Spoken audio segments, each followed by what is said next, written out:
Hello there and welcome to another episode of the Green Living Chat podcast. I'm your host David, and today on the environmental sustainability segment of this podcast, we are continuing the final episode on our two-part conversation with My Clean Beach in Indonesia. On the first part of this conversation, Geeva Samynathan, who is the founder of My Clean Beach in Indonesia, told us a lot about how her passion turned into reality to start cleaning the beach. Geeva also told us that we cannot figure out why we have this issue. If you go to some of the beaches around in Malaysia, we find a lot of food pack trash, boxes, drinks, bottles, glasses, cigarette butts, straws, canned drinks. People who enjoy picnic, their mesh wires, they barbecue stuff there and is left behind. So those are some of the things that we find there, and we have other issues from the fishermen as well. Those who actually enjoy fishing as a hobby, there's a lot of nets been thrown around, ropes that have been just deep sunken down in the ground. When we pull out, we get a lot of this kind of thing. So it's obvious these are all people issues. Yes, so on the second part of this conversation, we're going to dive more into how cleanup exercises look, and we're going to talk a little bit more about the challenges they are facing and how they go about awareness campaign and education programs. We also digged into why is it important for us to collaborate and help them to achieve their goals.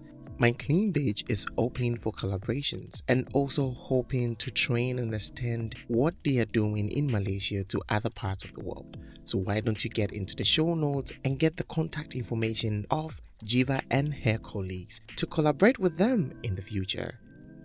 But hey, before we get into today's conversation, why don't you share this podcast with a friend of a friend to also listen to this podcast?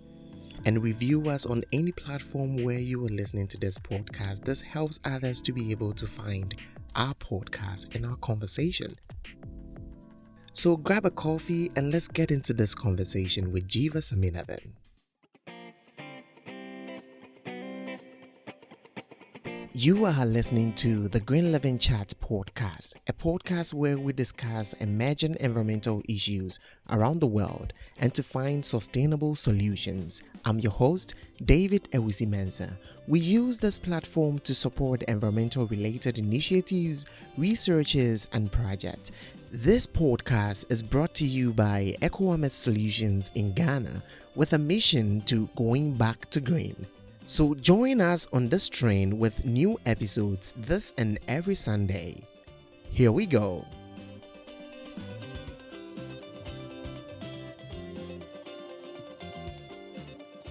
I told you the first time I saw your website and the details that are on there, I tripped into your Instagram. I was just not impressed, but I thought that these people know what they're doing.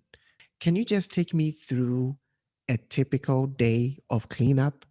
Tell us what you do from morning till you start making calls. What do you do? How is a typical cleaning day? Generally, the people who come and help us are all volunteers. That means people we just put on our social media. We have a small team of people who help us organize. They are part of My Clean Beach. Other than that, they all have been very kind volunteers. To date, we had about 638 volunteers who have come to support My Clean Beach activities. On. That's amazing. Yeah, and also to add on, we have collected about 4.4 tons of trash. Yes, these are generally more of a human trash. We have not gone into the ocean yet, so of course that's a later project that we have in our mind. In a typical day, we make sure we gather everyone like 8 in the morning, so that's actually, we used to start earlier, but our numbers were not coming in, so we tried at 8. We have come to a point whether we have got 10 people or 60 people at 8 a.m. the job starts. So what we do is we actually get a number of people who's already there. We segregate the group into a few smaller group of people so that they have a buddy system to work with. We also do not want people to drift away too far away because they might not realize that the water must start coming up, just to be safe. But how is it at the beach? When we start walking, we just like to walk. So we are mindful with that. So we like to work in a buddy system, 2 or 3 in a group, or even 5, depending to the number of people who turn up for the morning. We actually prepare them with all the ground rules, meaning the radiance that we are cleaning for the day. We also look into safety because we want to make sure that, whether there's a horseshoe crab around that area, because they have got, we would just want whether there's going to be a lot of glass, what they should pick. And if for some reason they are not comfortable to pick some items, then, always we tell them, shout out to the people in the blue t-shirt. So because we are actually out there on the ground, because we do not want to put any kind of pressure on people to collect things they may not be, because you see, Malaysia is a country, we are multiracial. A lot of practices, spiritual practices or rituals are actually carried out at the beach area. So we want to be respectful to everyone. So we tell them, we encourage them, do what is comfortable for you. If you're not, reach out to us. So we tell them the things that we're looking out for. We want to make sure nobody brings back anything of a nature back to the sorting area. So we'll have a base, and we provide them with some cleaning tools. We encourage everybody to bring their own gloves more for hygiene purposes. So that's the only thing. Other than that, we try to work with the municipal ahead of time to prepare some tools for us. Some probably if they can help us to collect the trash. We probably will have a vehicle to go and drop off the recycle items to the recycle center. We will tell them time to come back to the sorting area so that we start sorting. It gets very hot. I mean, it's a tropical country. It gets really hot. People get generally very tired. So we encourage everybody to continuously to stay hydrated, stay safe. And when we come back to the base, normally it's like about 11 in the morning. It can get pretty hot by then, because we want to try to wrap things up before noon or just after about 12:30, nothing more than that. So the sorting starts. So that's where, as I said, that's the heavy duty work. The sorting starts. We will bag them, we will tag them, we record them, because we will weigh each of the bags, we record them. And of course, everybody is very happy to take photo with the trash. It's like, it's like a trophy. Yay, I collected, so much of trash, 70 kilo, or was it 1.4 tons of trash, or is it, but yeah, everybody likes to take that photo. It goes into their Instagram or whatever. Yeah. So everybody takes photos. That's a typical long day. We start at 8 and we try to finish by 12:30 at the latest. By then, the vehicles are already waiting. We make sure we get the help of each one of them so that we can pass the bags, general waste, to the municipal who's helping us to collect, to drop off the trash at the respective areas. And then some of the trash go to the waste management, that means we recycle them. But there is no picnic after that. We don't encourage that because we don't want to have any more trash. We encourage everybody to bring their own bottle of water, and we tell them, can you consider bringing your own container of water instead of buying a mineral water? So we preempt them, like, think about that one additional plastic bottle you're going to carry with you. So everybody tries to bring their own water bottle. And before we end the session, before even we take a group photograph, we actually try to embed or try to encourage one education. Or it can be as simple as carrying your own bag for shopping, because it is only the last couple of years Malaysia has enforced the rules, or more supermarkets or the hypermarkets are more serious with the rule that they do not provide plastics. Otherwise, the rules are a bit more looser then, where people can just get a plastic, or sometimes they even charge 10 cents and people say, oh, it's just 10 cents, but no more. Now it's like many supermarkets or hypermarkets or chain markets are saying zero to plastic. So we actually educate those kind of things. We actually encourage people not to use straws, although the law says no more straws in many states, but some shops do provide. So we encourage people, do you really need a straw? So we start giving small education. We start thinking about how much you can carry the same value back at home or even at your workplace. So it's easier when we do for the children's, the younger generations. We start telling them, have you thought about how much of trash are you throwing in a week? And have you thought about what kind of trash you're throwing? And the younger ones are like, oh, I had so many wrappers for the week. I've been throwing papers. I never realized, why couldn't I have not recycled the paper? So the younger ones are really naive and innocent. And when you put this thought to them, they go like, I didn't realize I was doing this. When they start saying that I'm going to sort my whole trash for the week, and they say like, wow, there are many things I could recycle. that many things I could reuse. So we try to do that.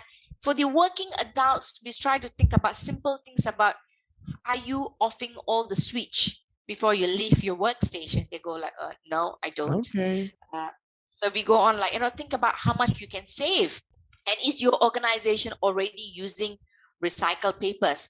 So when they talk about that, I ask them, do you actually buy the recycled papers, or are you using the printed papers the other way around and you recycle them? So which one is, they always think like, okay, we are using recycled papers. We buy the recycled papers and we use them. So yeah, what about the papers that you have used? Do you use them again? Okay. So, but also the thought about, do you really need to print? With the advancement of technology, so do you Yes. really need to print? Yeah. So we talk about simple things which can have a big impact in the organization. You can save costs, energy, you can save papers, you can recycle items, you can say no to simple things like don't use straw anymore. Hygienically, if you look at it, the straws are always kept in an open area if you have your own clean straw. So we put that little thoughts in people's head. Sometimes how you are the person who are the biggest contributor. So we normally don't talk about people giving examples these people have done wrong or right. I always think about what you have done, because I said people like you are looking at you, and if they see some good things, you just don't know how many people are looking at you and admiring you for what you do. If you do the right stuff, people may want to copy you. They may not even come to compliment you, but just think about what you are doing. We leave small values, hope that they can there are people who are going to follow them and stuff like that. Yes. One of the reasons why we started this podcast was really to talk about how people are bringing in solutions, right, to the everyday problems that we have in the environment. And I'm so excited about just what you do, right? You know, you talked a little bit about after everything, you educate the people about these kind of things, create a little bit of awareness, but I would like to know a little bit about how you prepare towards these things. How do you make sure that you're providing these people with the right information? How do you even make sure that you pinpoint, certain everyday activities and give the people, really good alternatives to be using? Hey, you can do this. Stop A and do B. How do you make sure that you and your team are quite abreast with, these kind of ideas to be able to feed them to the public? That's a good question. I think before we start speaking to people, we spoke about what's our poor behaviors. We spoke about things that we could do but we don't do. We spoke about things that we forget, and then we say like, oh, I wish I could have done it. So I always ask, how many of us are carrying shopping bags every day? And somebody say, no, I have not. I don't even have one in the car. That's the topic. So we know there's a problem between us. I said, how many have you got your own straws in your bag? No. We started with ourselves first. And then somebody said, you know what, I never switch off any of my power whenever I on anything. I only know how to on and I never off it. So that's how we started talking about our own mistakes first. And then when we have our group, towards the end, I asked them, what are some of the things you think that you can make a difference? Then they go like, oh yeah, I don't even have a plant in my house. So like they think like, okay, yeah, why not now? The thought still comes in. So we didn't want to bring like, big things, because it's difficult for people to understand or make a shift. Small changes are easier to follow. We even asked a little bit about now with the pandemic that's happening, many people are packing food back home. So how many of you thought carrying a container would be a better idea? How many of you thought the tiffin carrier, the old way of packing food, how many of you thought that was a better idea? Like how many of you are just still packing food from the stores and bringing back the number of plastics? Now, what are you doing with the plastics? And also, those are the simple things that we speak about. People go like, okay, you know, yeah. So we wanted to give small ideas, small things that work. Yes. I love it. Very practical, and just look around you and just try and make a change, and trying to grab all the information from the people and just give it back to them, right? But there is this issue about we are focusing too much on plastics. Hey, we are focusing too much on this. Plastics is just about less than 15% of the general waste that is produced in every municipality and blah, blah, blah. But I want you to tell me this. You have been collecting waste from the beaches for over getting to 2 years now, right? If I'm right. Yes. Right. What are the things that you're seeing? I mean, that doesn't necessarily mean that plastic is a problem or it's getting overwhelming, but from what you're seeing with your data at the beach, from collecting waste at the beach, are you seeing more plastics? I mean, maybe you might not be able to give us specific, numbers or something, but generally, what are you seeing? We see a lot of plastics. But plastic is not bad. It needs to be used moderately. That's all. But we see a lot of plastics. Those are the major contributor. It's because they have packed a drink, or whether it's a packed container, or whether it's because it's a drink made out of a plastic bottle. So those are the major ones that, which perhaps can be minimized.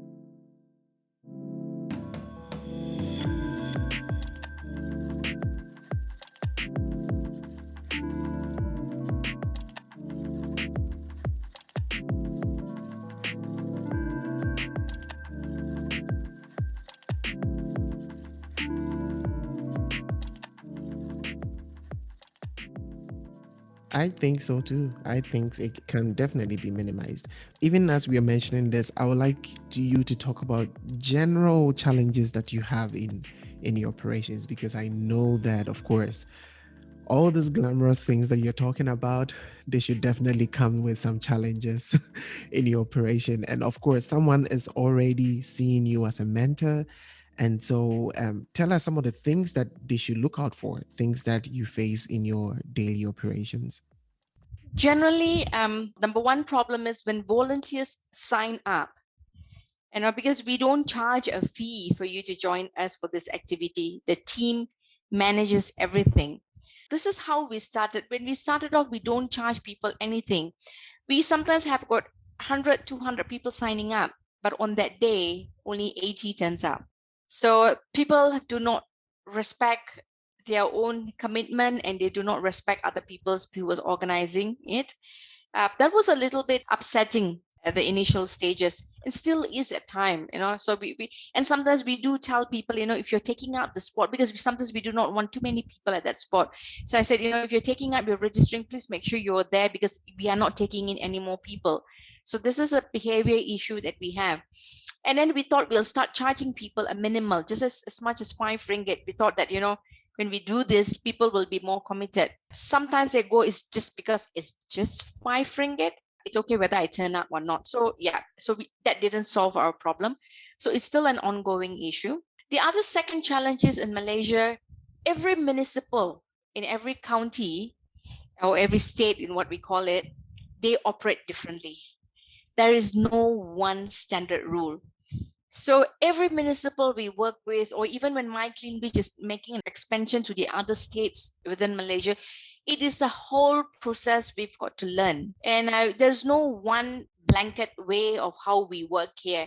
And certain municipal are very extensive in their support, and some are limited. So, and when it's limited, we have to go around looking for resources, how to match that, because we already need some of the things to do the work, whether either it's collecting the trash or whether to drop off at the recycle center, some of the tools for cleaning. If I've not mentioned earlier, My Clean Beach is a self-sponsored organization. We are not getting any funding from anyone. So the little money that we get, sometimes when organizations call us to or organize beach clean events, that's the only funding we get. And we keep them to the cents, because we need to use them for, for some small investments or some small purchases. And we like to, at least pay for the team members' patrol, the transportation as a token of support. This is just to the core members. We try to do that, and we keep our expenses to the minimum.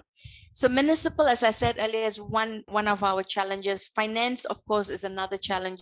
When people are at the ground doing the beach clean, it is not easy to get them to do the work till the end. People get tired, people get demotivated.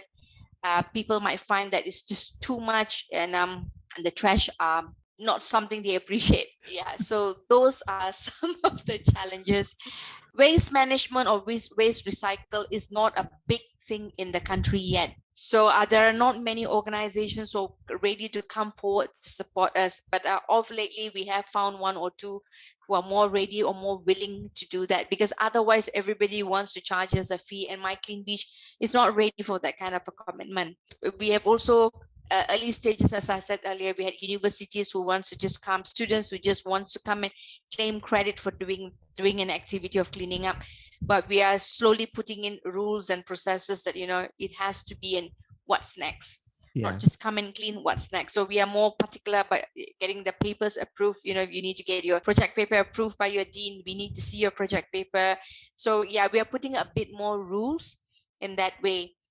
We are also having a challenge to reach out to many schools around Malaysia, because we need the youth to make the shift. Let's not hope for the elder people to make the shift. We need the youth.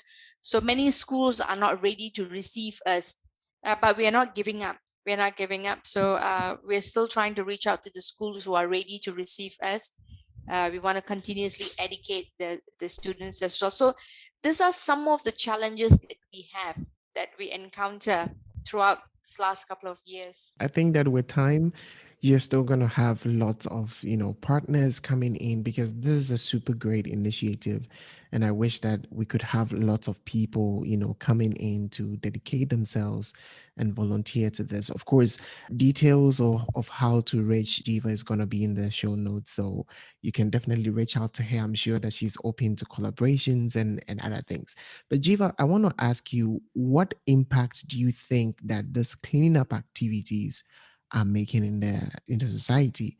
Because I've seen a trend. I watched a video by Nas Daily, and he was talking about how Philippines are trying to keep their beach clean.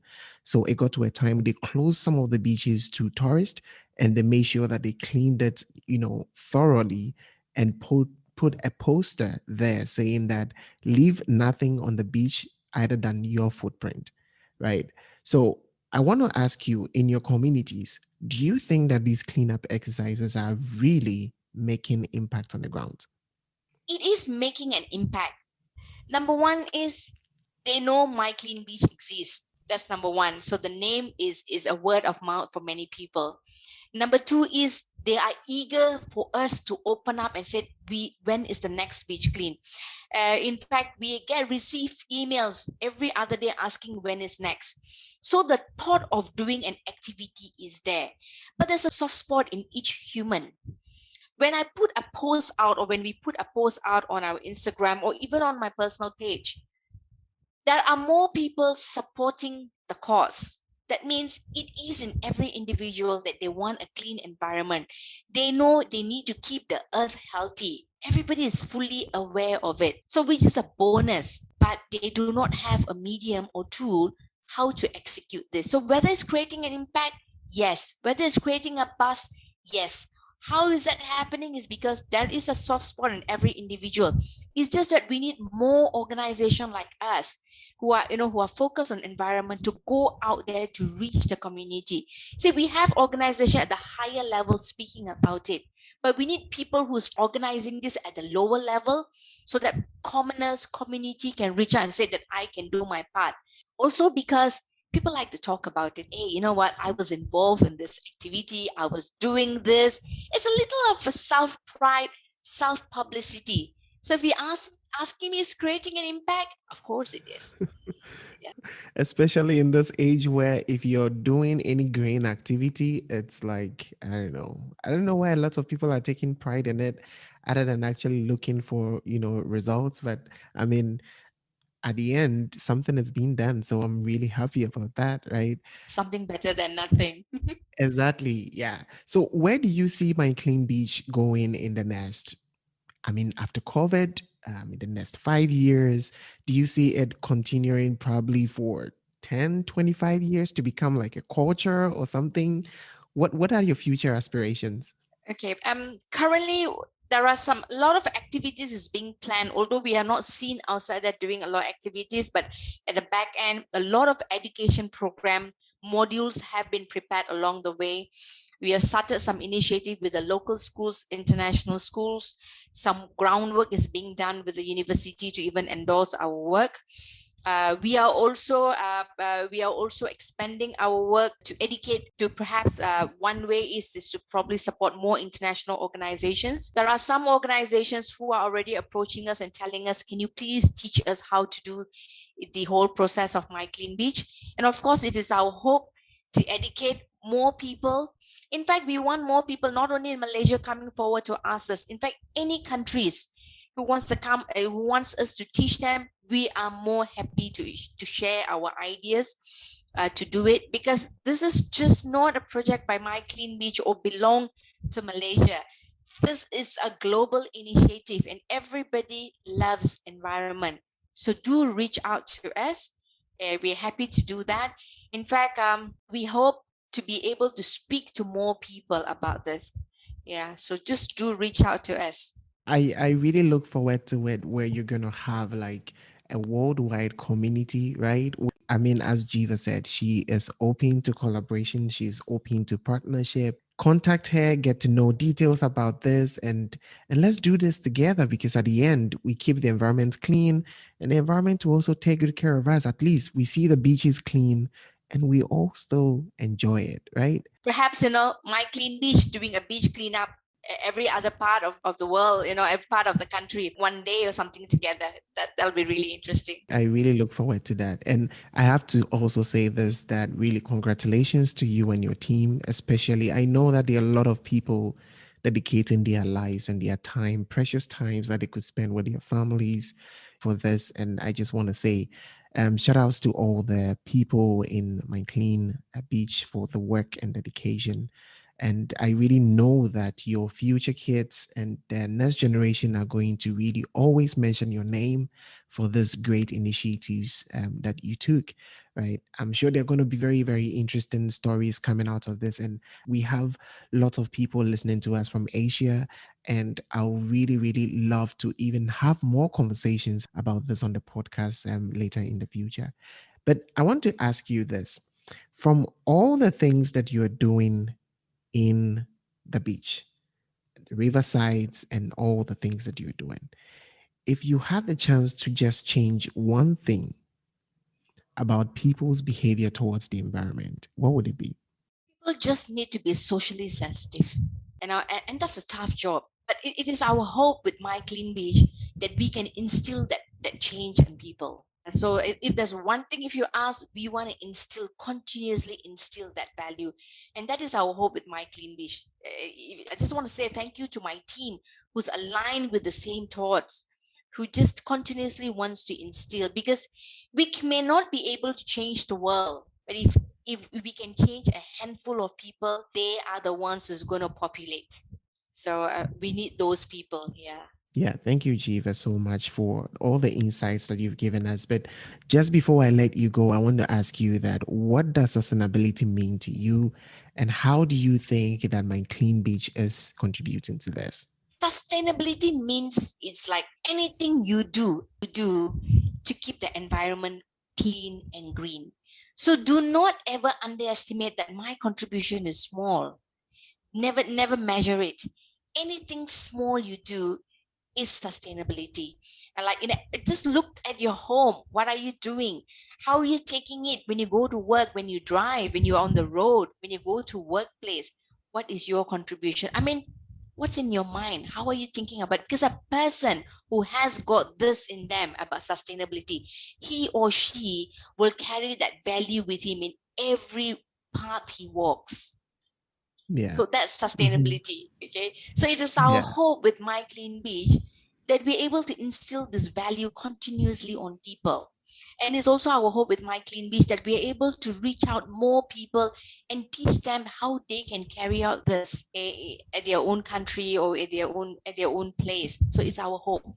Because why this has become more and more important, because the few countries I have traveled, it's very disappointing to see that some of them think that throwing trash into a bush is okay. For some who thinks that throwing trash into the ocean is okay, when you see all that, I was in a situation I could not voice out. But now I want to be the voice that go out and tell people what you're doing is wrong. Geeva, really, you are an inspiration. And you know, something I really love about what you do is you have this side of you that is very friendly and very approachable. And to be honest, I haven't, in a while, doing this podcast, I haven't had anyone making this so easy. You know, I contacted Geeva talking about really, when can we schedule time? And she made it so easy.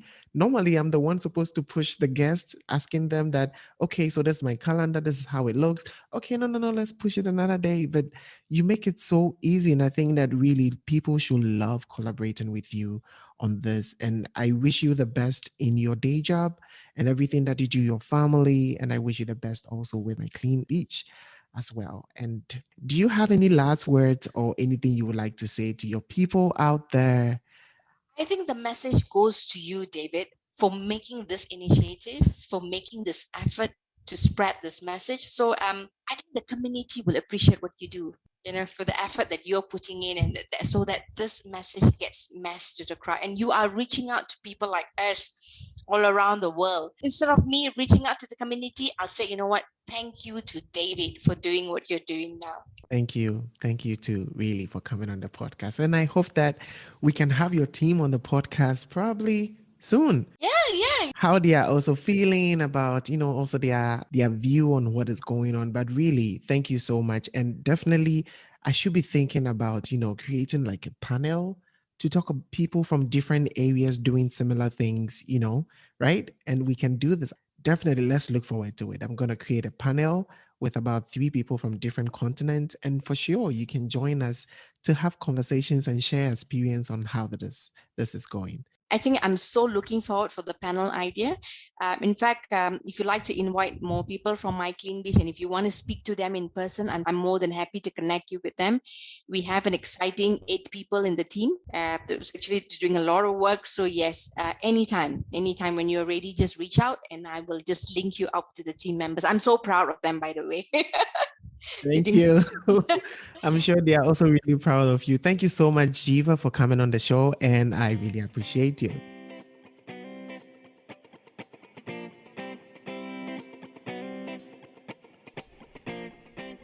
Thank you so much for listening to this episode of the Green Living Chats podcast.